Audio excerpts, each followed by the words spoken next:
So I'd now like to introduce our speaker, Dr. Cassaundra Rose. Cassaundra received her bachelor's, master's, and doctoral degrees in geology and earth sciences from, respectively, Florida State, University of California, Riverside, and Columbia University. For her Ph.D. research, she studied past climate and oceanographic changes in North Africa and the Mediterranean Sea, examining how rainfall, runoff, and vegetation changed over the last 25 million years, and looking at that in the context of global climate change. She then managed the Policy and Critical Issues program for the American Geosciences Institute, which supports science-based decision-making at the federal, state, and local levels. And since July of 2019, we're lucky she was lured to Maine, where she's been the principal scientific analyst and coordinator of the Climate Council in the Governor's Office of Policy Innovation in the Future. At the Mitchell Center, we often talk about the importance of linking knowledge with action, particularly since we're in a university, all different kinds of knowledge that come from the natural sciences, social sciences, engineering, the arts and humanities, and linking that with the knowledge and know-how that exists in society, bringing those together to make better decisions and create a brighter future. But I can't think of very many speakers who have gained so much experience in both those worlds, and in fact are very effective at bridging those worlds in the way that Cassaundra does. So it's a real pleasure to have her here today. We actually invited her to speak back in the spring, but you may have heard we had a pandemic, and so she was kind enough to reschedule and be here today, not just in this talk, but she actually met with faculty and students this morning. If you're interested in climate change issues and the Climate Council's work, I also want to call attention to a talk that's going to happen later on in the semester on the November 9th. Maybe you saw the slide go by. It has to do with equity issues that arise when thinking about climate mitigation and adaptation. And so that talk has the title, Maine Can Lead in Fair Planning for Addressing Climate Change, Steps in an Equity Assessment, that will be led by Sarah Kellerman, a new graduate student at the University of Maine, together with Linda Silka. But now I'm delighted to introduce Dr. Cassaundra Rose, whose title of her talk will be The Road to Maine's New Climate Action Plan. Take it away, Cassaundra. Thank you very much, David, for inviting me to speak with you all today. I greatly appreciate the opportunity to tell you a little bit about my path into working in science policy at the state level, and also to share with you information about the Maine Climate Council process. So as David mentioned, I come into this work with a pretty solid geoscience and climate science background. It was an unusual move for me to get into science in the first place. However, I think it's when I talk about my background in science, I also like to share where I came from. I'm actually a first-generation college graduate from my family, one of the only people to go to college, much less go to graduate school, and I was very lucky to have a lot of support along the way. David and I talked a little earlier today, and he asked me to share a little bit of information about some work that I've done to try to help other folks who don't traditionally get involved in the sciences become aware of the opportunities. So I come originally from Southern California, from a Latinx family, again, full of people who didn't typically go to college, and have been lucky in the last couple of years to get involved in a Latino Verde project, which is a project to share stories of Latinx environmental and climate scientists and leaders who are actively working in environmental science and climate change issues, and are hoping to get further involvement by Latinx folks in the sciences and in this important work. So as David mentioned, I really started off with geology and rapidly became interested in the science of climate change because it was just becoming very apparent to myself and to society that this was one of the major issues of our time. And so after completing a bachelor's in geology, I decided to go on to pursue a master's and a PhD to get further training and background in understanding how the climate system works and how it has impacted the history of different parts of the planet. But as I came into about the second year of my PhD, I realized that it wasn't enough to just understand the climate science. I also wanted to be able to contribute to helping science help people. And so I decided after I completed my PhD to go into a non-academic career path that would let me start to learn about how science is used in policymaking, and also try to work with communities to incorporate that science into their planning as much as I could. So I worked at a geoscience nonprofit organization, a nonpartisan nonprofit, at that intersection between the geosciences and policy and decision making for 3 years, just outside of Washington, D.C. at the American Geosciences Institute. And that was a really incredible experience in that I not only got to try to help translate science into actionable information for policymakers at the state and local level, but I got to learn from them quite a bit about what kinds of information they needed in their day-to-day decision making and how they look for those kinds of information and data. It's as you imagine, it varies quite a bit across the board and depending on the resources of a community as well. But that was a really helpful experience because it allowed me to take the strong scientific background that I started with and begin to learn about how that information is actually implemented. And I was extremely lucky last year to be invited to join the Office of Policy Innovation in the Future, which is a brand new office started by Governor Mills in January of 2019.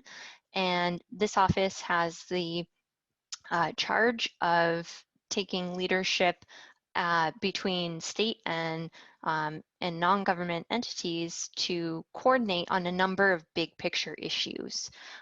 This includes climate change, but it also includes workforce and economic issues, children's issues, and the opioid response.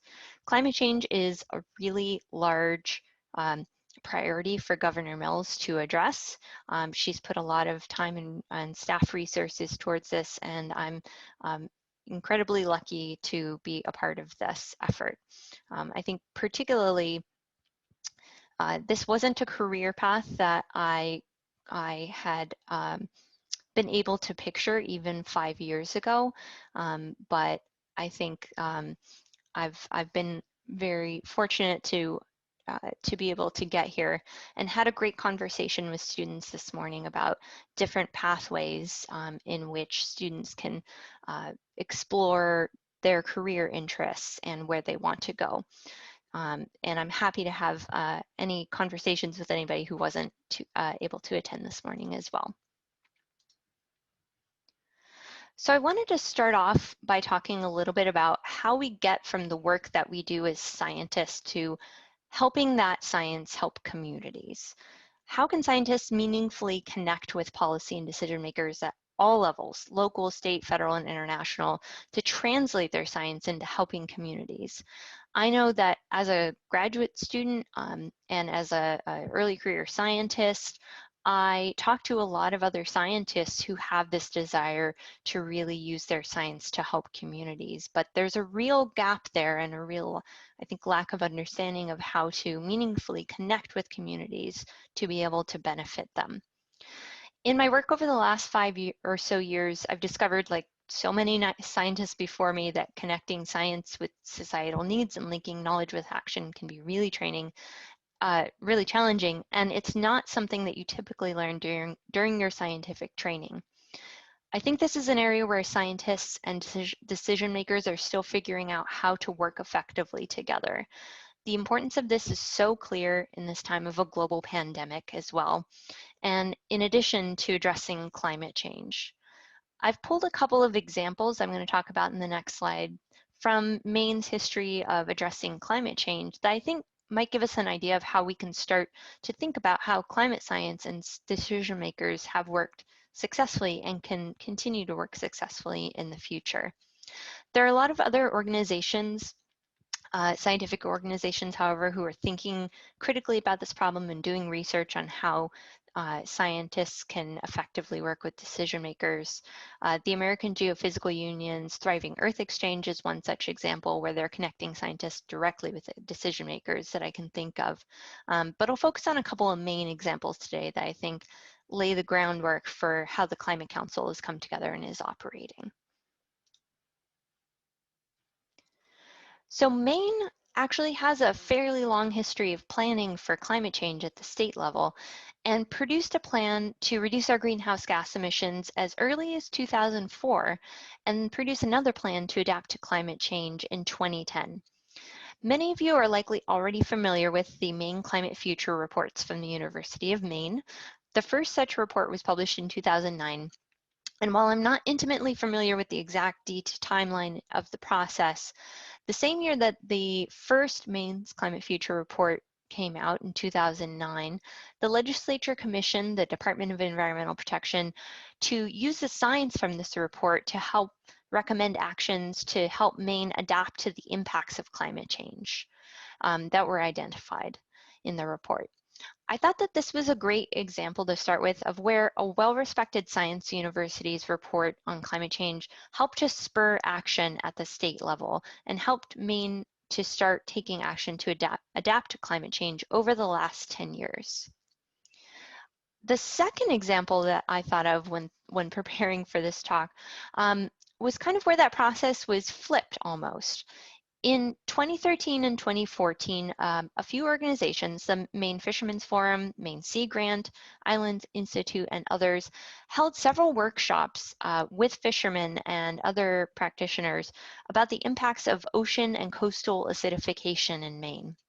And following these workshops, this really signaled the importance of these issues to fishermen and communities to the state legislature.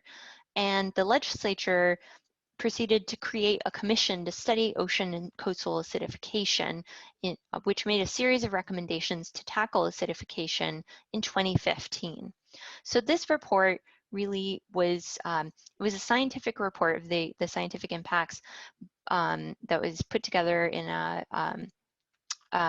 with a number of different organizations, both within and without state government. But it created a series of recommendations to help tackle coastal and ocean acidification at the state level. A bill was passed to create an Ocean and Coastal Acidification Council in January 2019, which would have carried out the recommendations of the commission, but unfortunately it failed to garner state support due to lack of staffing and funding, according to the MOCA website.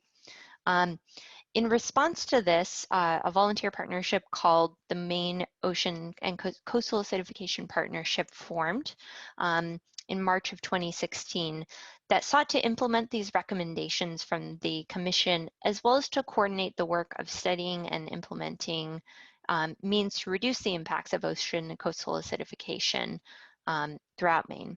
So this was a public-private partnership of a number of members of state agencies as well as scientific organizations from around Maine.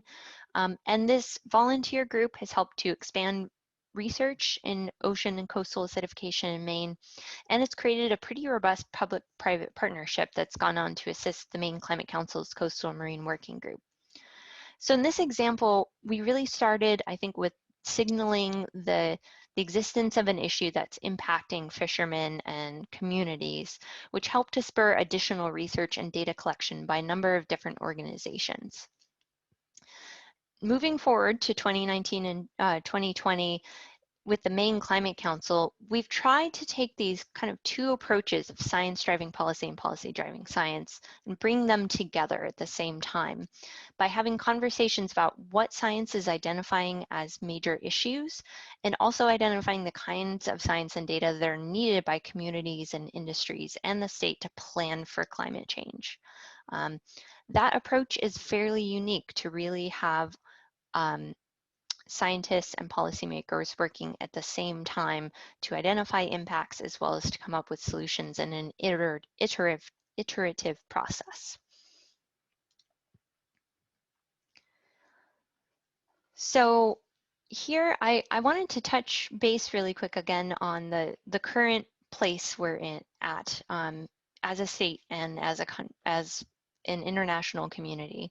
So we're here to talk about climate change, but also I think it's important to acknowledge the COVID-19 crisis that we're facing in our communities and as a nation. The pandemic is very much front of mind of all of us, and it can be tempting to push climate change to the back burner. Now, COVID-19 is not the result of climate change, but it is a tragic example of the kinds of multiple overlapping crises that communities and states can face in a climate-altered world. These crises can't be ignored, and neither will be solved without collective action and active collaboration, particularly interdisciplinary collaboration. Furthermore, like COVID-19, climate change has outsized negative impacts on people with the least means to protect themselves, especially poor and marginalized communities. The Climate Council is tasked with ensuring that our most vulnerable communities are prioritized and that the benefits of new policies or programs are equitably distributed, as I'll tell you more over the coming slides. So as I mentioned a few minutes ago, when Governor Mills came to office, she made tackling climate change a high priority for her administration, and she tasked my office, GOPIF, with leading the state's efforts. But we cannot do this alone.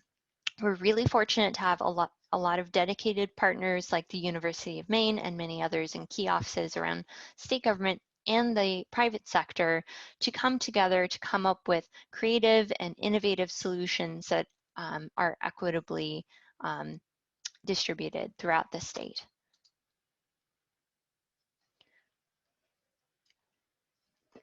So, as many of you are doubtless already aware, the impacts of climate change are already being felt in Maine and are expected to become even more noticeable in the decades ahead. I won't be going over all of these impacts today, but there's a really understandable discussion of these impacts at our website, climatecouncil.maine.gov, where you can also find a much more detailed report on these impacts that was just released a couple of weeks ago from the Climate Council's Scientific and Technical Subcommittee. Now, the Scientific and Technical Subcommittee, or STS, was charged with providing a summary of the impacts of climate change in Maine, as well as some specific projections like estimates of relative sea level rise over the next century. This group, which is co-chaired by Professor Ivan Fernandez from the University of Maine and state geologist Bob Marvini from the Maine Geological Survey, was comprised of 30 volunteer scientists from government and non-government organizations around the state, plus bipartisan state legislative involvement. Their report covers subjects like the broad impacts of climate change, hydrology, biodiversity on land and at sea, public health, the economy, agriculture, and much, much more. And many of these scientists actually came from University of Maine campuses, so we had very strong UMaine involvement. And we had very helpful input from over 50 additional individuals that substantially helped to improve the report. This diverse group of scientists volunteered a great deal of time, effort, and expertise over the last year to provide the state of the science of climate change in Maine, which is helping to inform the Maine Climate Council as it considers what strategies need to be implemented to tackle climate change in our state and reduce our contributions to it. I think this was a really interesting example of collaboration between a state policymaking process and scientists that's fairly unique in state-level climate planning efforts around the United States.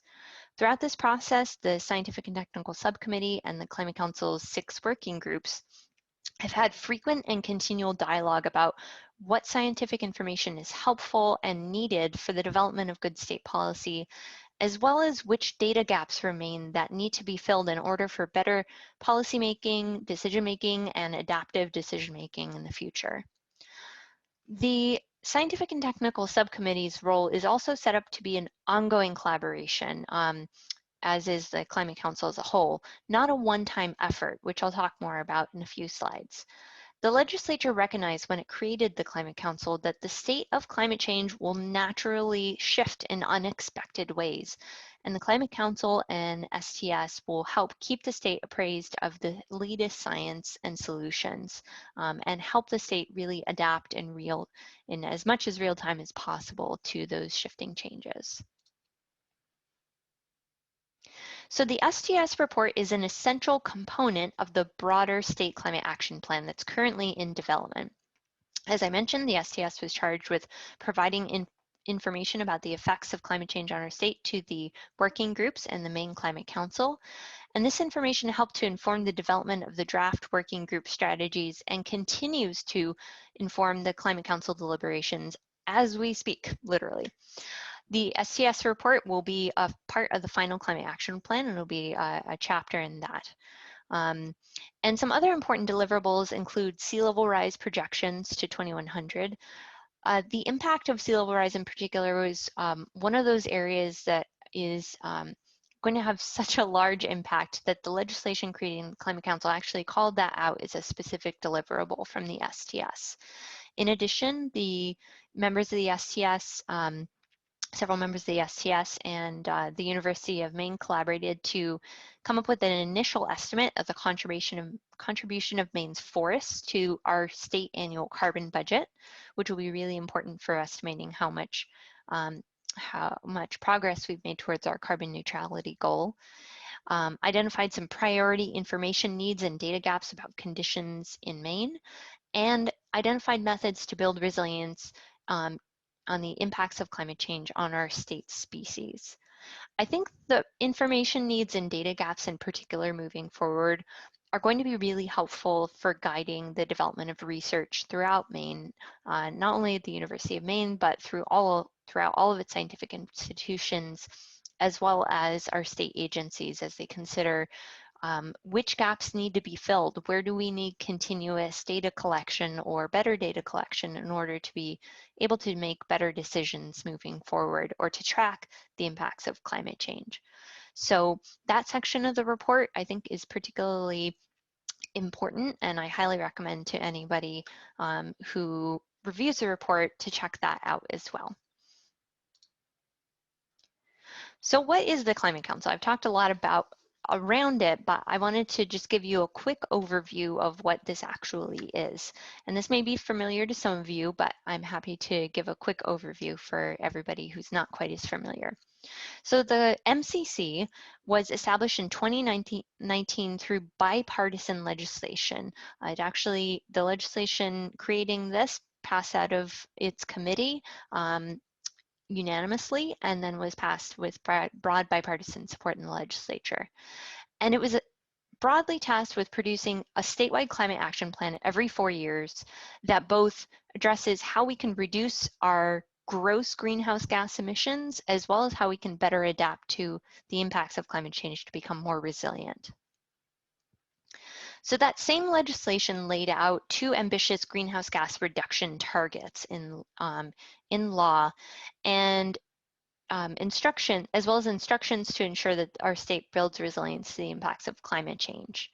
This final plan is due by December 1st to the state legislature and the governor, and the plan is really aimed at helping the state understand what state level policy changes can be made in order to help achieve these goals. It also will try to address helping communities at the municipal level, but the central audience for this plan is going to be the state legislature and agencies, but with also further goals to try to help our municipalities. So the Climate Council is comprised of 39 members, an assembly of scientists, industry leaders, bipartisan local and state officials, representatives of Maine's tribes and youth, and many others who are appointed by the governor and responsible for developing a climate action plan. Under the umbrella of the Climate Council are 6 working groups and the STS, which I've already talked a little bit about. And so these working groups cover a number of areas, including transportation, energy, and buildings, infrastructure, and housing, which are some of the biggest contributors to greenhouse gas emissions in Maine, as well as natural and working lands, coastal and marine, and community resilience planning, public health, and emergency management. The scientific and technical subcommittee's placement in the center here is pretty deliberate in that their work and their information really percolated up and helped to inform the deliberations of the working groups. The working groups were the groups who were tasked with recommending strategies to reduce our emissions and to adapt to the impacts of climate change. And the STS was really laser focused on trying to identify, what are those impacts that we need to plan for? As I mentioned before, there was a great deal of discussion and collaboration between the STS and all of these working groups to try to strengthen the work of each of the all the respective groups. So altogether, we had over 230 people, volunteers, involved between all the working groups, the STS, and the Maine Climate Council over the last year, and they are continuing to work over the next couple of years after we finish the plan as well. So the task before us is daunting, but the progress has already been made towards reducing our greenhouse gas emissions. The blue line on this diagram shows the evolution of Maine's gross greenhouse gas emissions since 1990.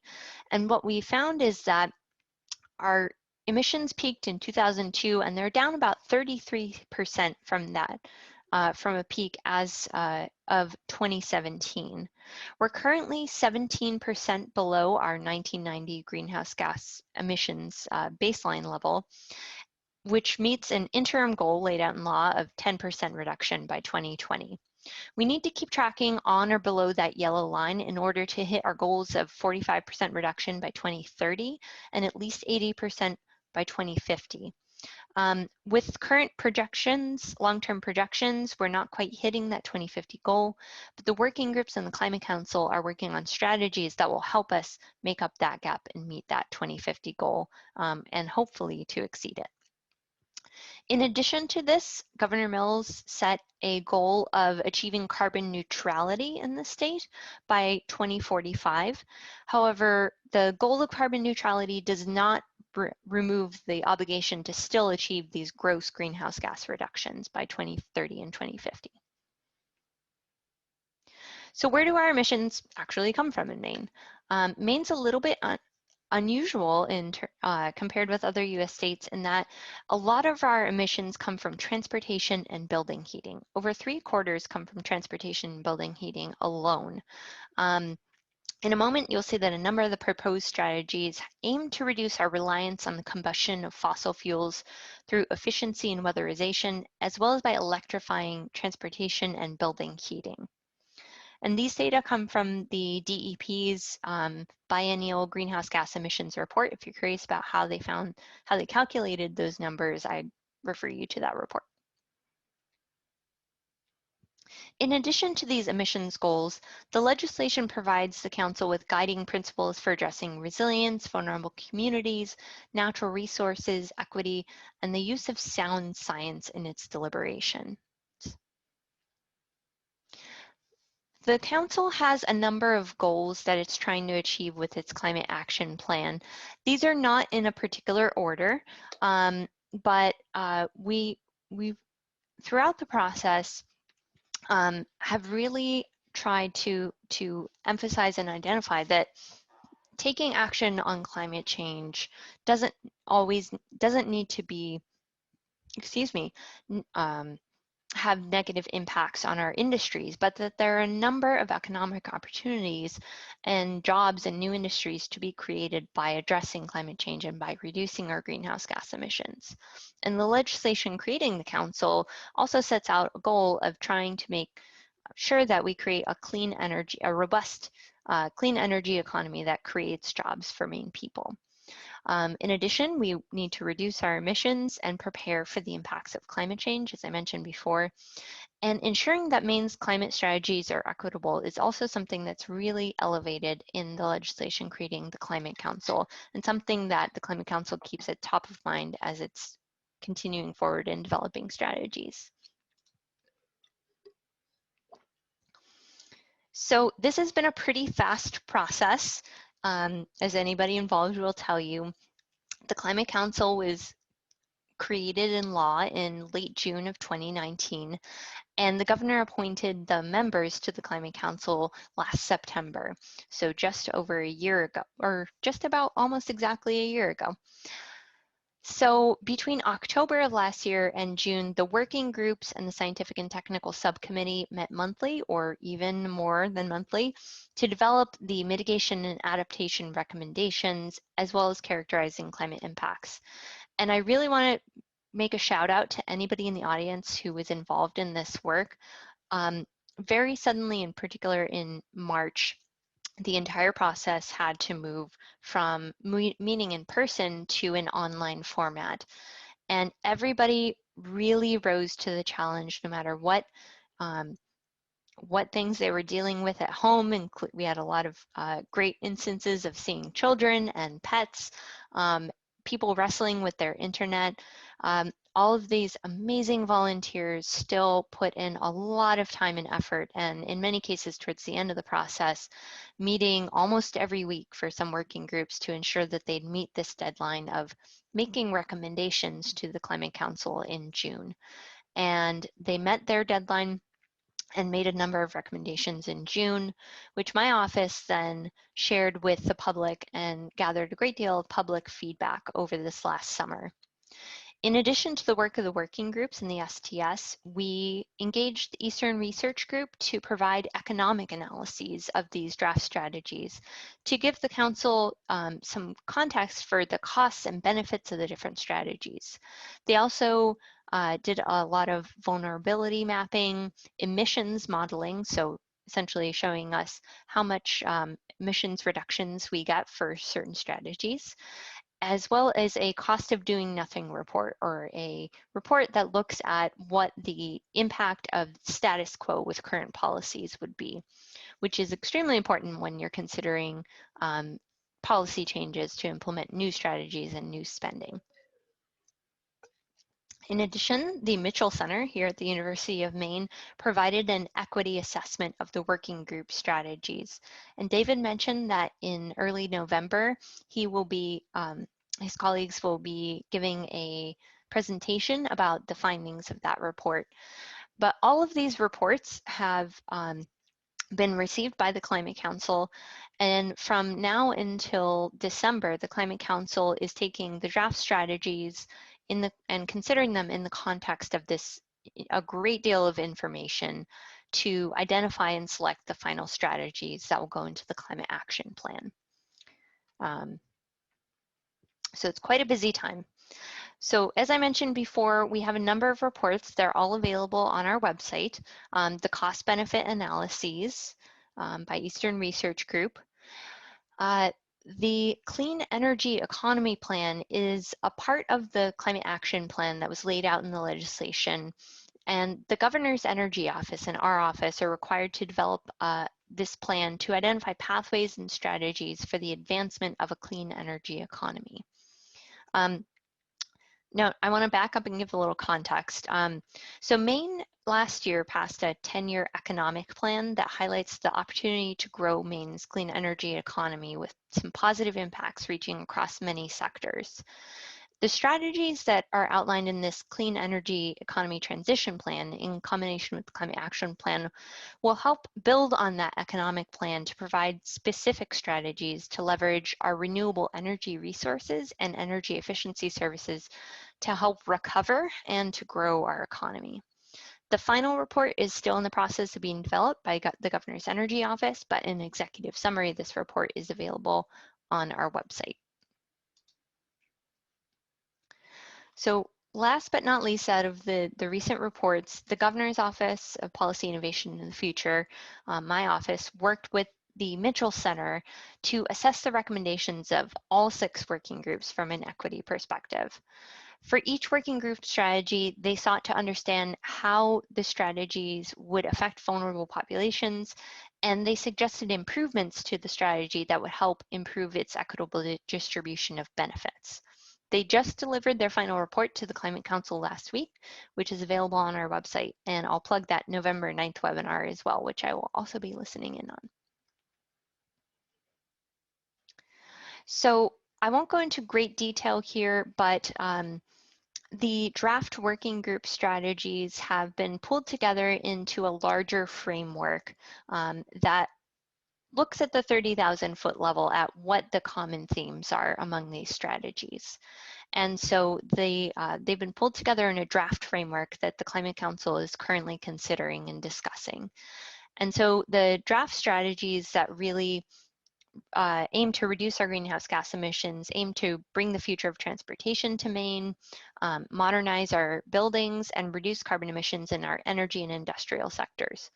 So some common themes are using less energy through efficiency, electrification of heating and transportation, and cleaning the energy sources that feed the grid so that the energy sources we're using are also not contributing greenhouse gases to the atmosphere. The 3 adaptation-focused working groups came up with a number of recommendations that are brought together in these larger strategies. Some common themes are the importance of science and monitoring to gather information to help us continue to adapt to the impacts of climate change, technical assistance to communities to help them plan for those impacts, nature-based solutions that help us address and become more resilient to those impacts in a more cost-effective way, as well as to preserve our important ecosystems and habitats, and updating state laws and programs to be more streamlined.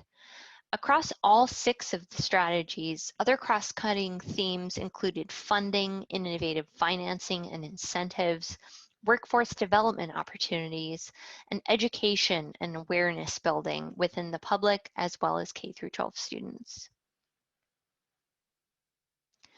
So we have a few upcoming opportunities for the public to listen in and observe the deliberations of the Climate Council. Tomorrow afternoon, we are holding a webinar about the equity assessment. So this will give you a sneak peek about the findings of the equity assessment. This webinar is an opportunity for the authors of the report from the Mitchell Center to present to the members of the Maine Climate Council and for the Climate Council to ask questions. And the public is welcome to observe. And the November 9th webinar would be the opportunity to ask questions yourself. And we have 2 Climate Council meetings coming up on October 1st and 21st. Those are working meetings for the Maine Climate Council, so they do not involved open Q&A with the public. However, the public is more than welcome to listen in and to observe the discussions, as this is a public process. So thank you. I know I threw a lot of information at you all, but I really appreciate your attention. And again, thank you for inviting me here to talk with you today. Can we all give her, she can't hear us clapping our hands, but can we all, this is Linda Silka, and can we just in some way help her know how much we learned from this fantastic talk? Thank you, Linda. This was really just filled with information, described at an just a way that we could think about it and understand it. And one of the things that you did is help us understand the process as well as the outcome, and also to remind us that in some sense, we all have a responsibility here. We have a responsibility to learn what you've been doing, and we have a responsibility to give feedback. And if people have a chance to look at the chat, I mean, I can't even capture some of the really detailed kinds of suggestions and thoughts that people have offered. But I think we'd like to begin, if we could, in asking you, does it end here? It does not. This is, I think, is one of my favorite parts of the legislation creating the council, that it said every 4 years you need to update the climate action plan. I think that's really wise and thinking, forward-looking, in that it recognizes that the climate will continue to change and in ways we're not going to be able to predict. And the Climate Action Plan needs to be a living, breathing document. In addition to that, a lot of these issues are really hard. They're really difficult to tackle in just the next 4 years. And there are certain challenges that are going to require more study and more conversation and more development. And so they may not make it into this version of the Climate Action Plan, but they may be something that is added in the next 4 years. In addition, the Climate Council and working groups will be meeting at least quarterly to every 6 months, depending on who you are, to monitor progress on the plan. And so they have this important continuing role to monitor progress and to continue giving feedback and guidance to the legislature. Really, this is a plan. These are recommendations. Implementation will happen, and we'll start to see where these ideas start to be put into reality. And so that monitoring piece is really important. I think I'm also very biased that the STS is going to need to update its plan every 4 years. So I'll get to see cool science every 4 years as well. Oh, that's just great. As you've looked at planning that's going on in other locales and in other states, has it been common for citizens to volunteer so much of their time to this kind of effort? And what do you think has been the result of this being kind of a process where, gee, a lot of people have probably been going to bed at nights thinking about it as they work on it? Well, I'll say, I believe Maine is unique in involving so many people in a state climate action planning process. A number of other states are in progress on their climate action plans or about to start it. A few states are ahead of us and have had plans for a few years. California and Maryland are a couple of examples. But I can't think of another example that brings together so many people from so many diverse backgrounds into a process like this. And I will say we had to turn people down because we had so many people volunteering. And at the end of the day, it's very difficult to have 50 people in a room to make decisions. It's challenging to have those conversations. So you do have to limit the size a little bit. But initially we were thinking that each working group might be, 15 people, but I think the smallest one is 30 people.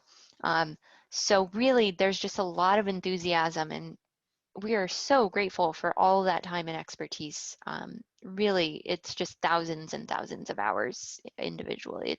It's pretty impressive. That's just great. We have like 80 people listening, to you, and a lot are students, undergraduates and graduate students that are the people who are going to make a difference. Do you have advice for how they could get involved, either through their classes or talking with people or reading, or how do we mobilize that talent? I think everything you mentioned, all of the above and even more. One thing I didn't mention earlier is that we have youth representatives on each working group.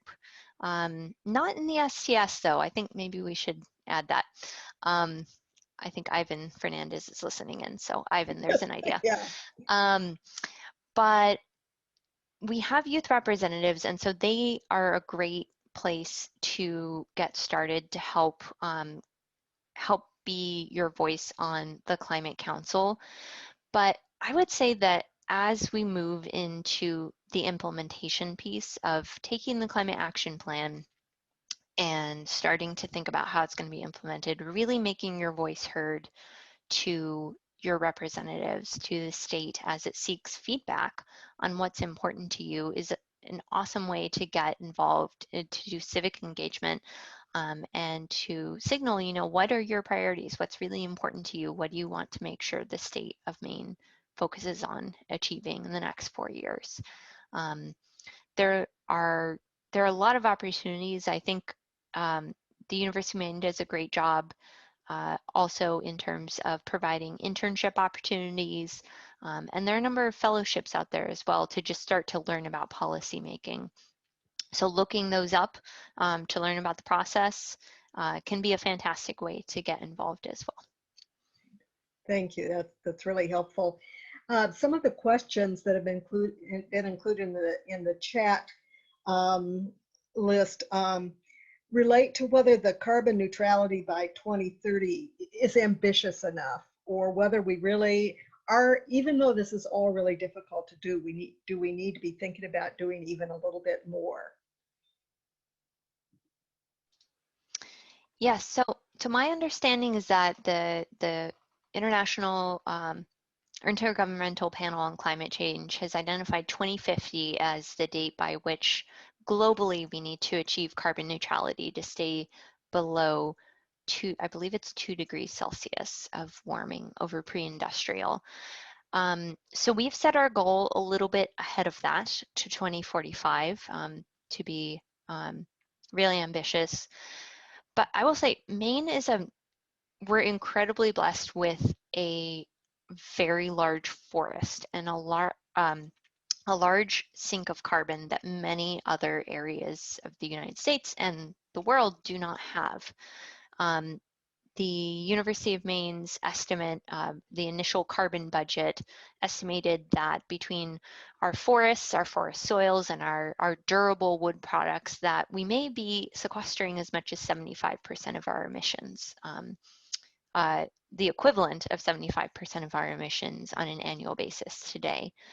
So the Climate Council thought a lot about how we can improve on that and how we can also expand on that to try to preserve those environments where we can sequester as much carbon as possible. So those include forests, it also includes agricultural soils. It really includes also coastal and marine environments such as salt marshes and eelgrass beds, which are extremely efficient at sequestering carbon, even if they're not as abundant as forests.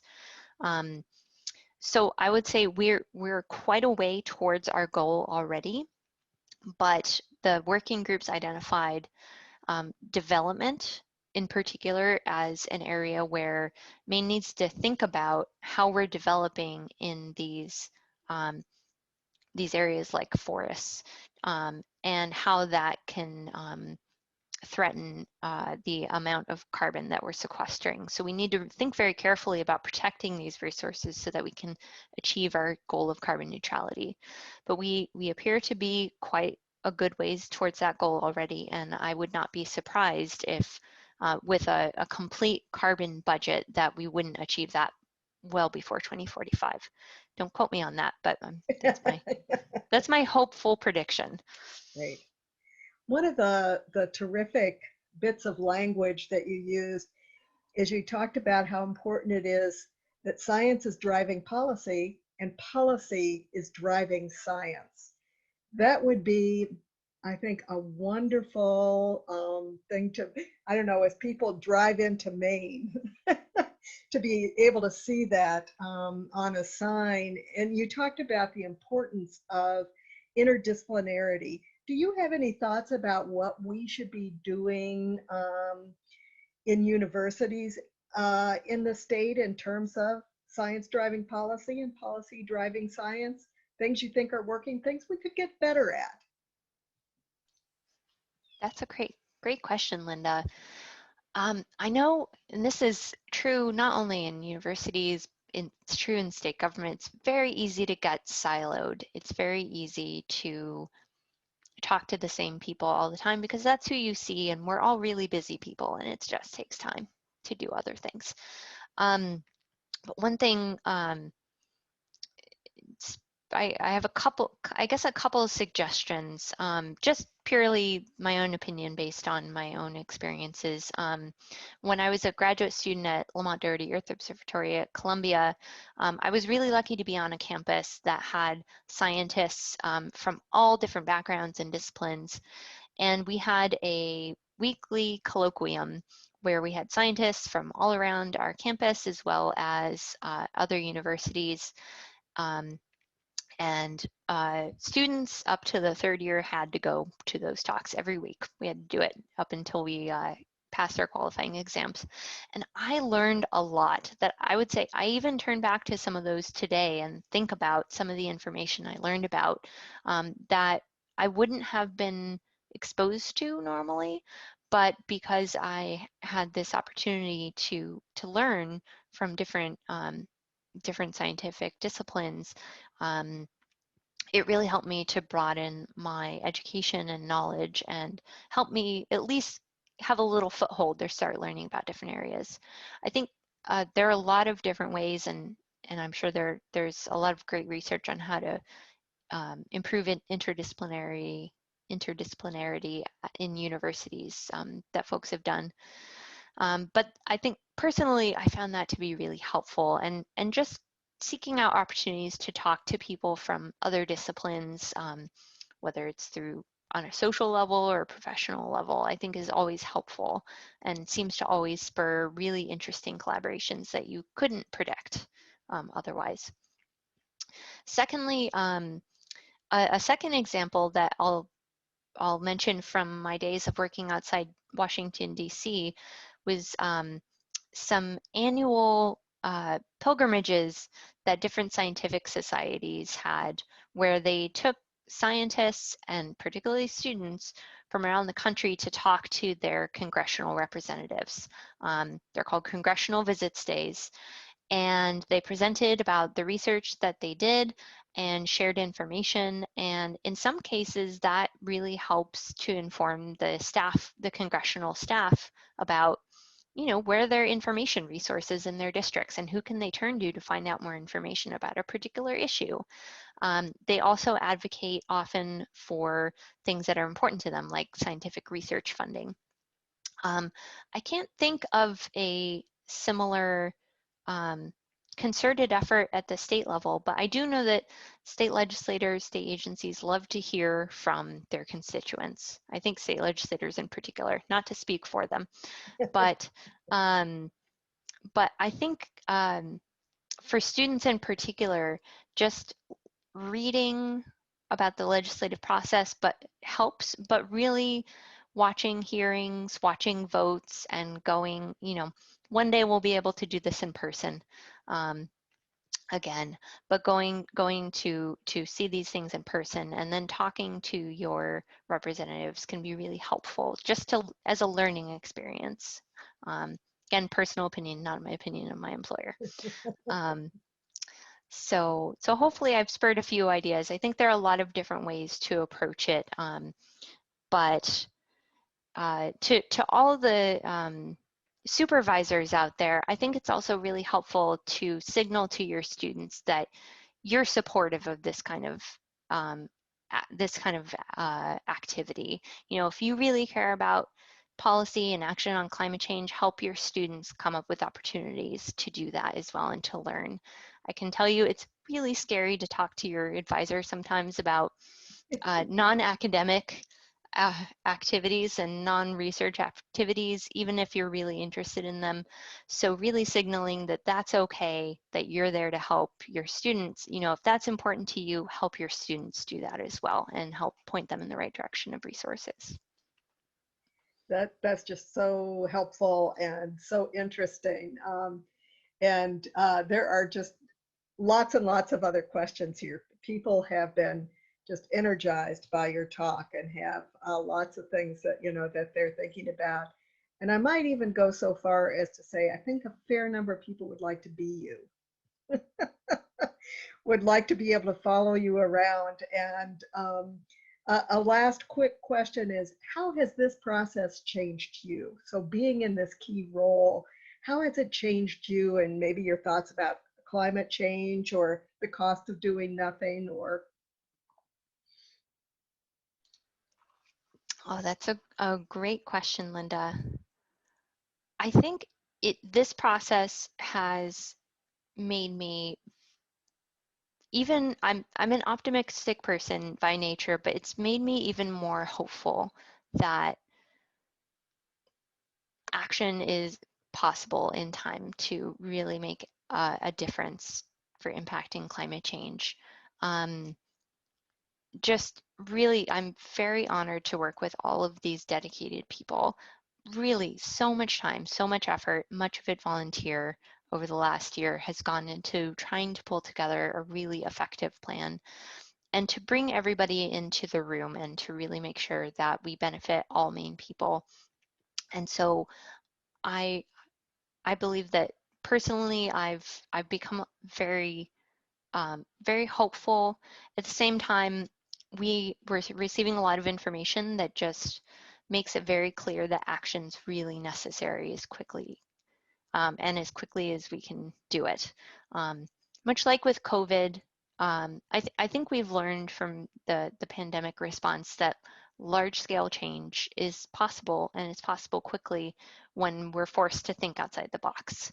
And I'm hopeful that we can keep bringing that creativity and that thinking to the issue of climate change as well. We can do it in a way that lifts as many people up as possible and creates new opportunities for our great state.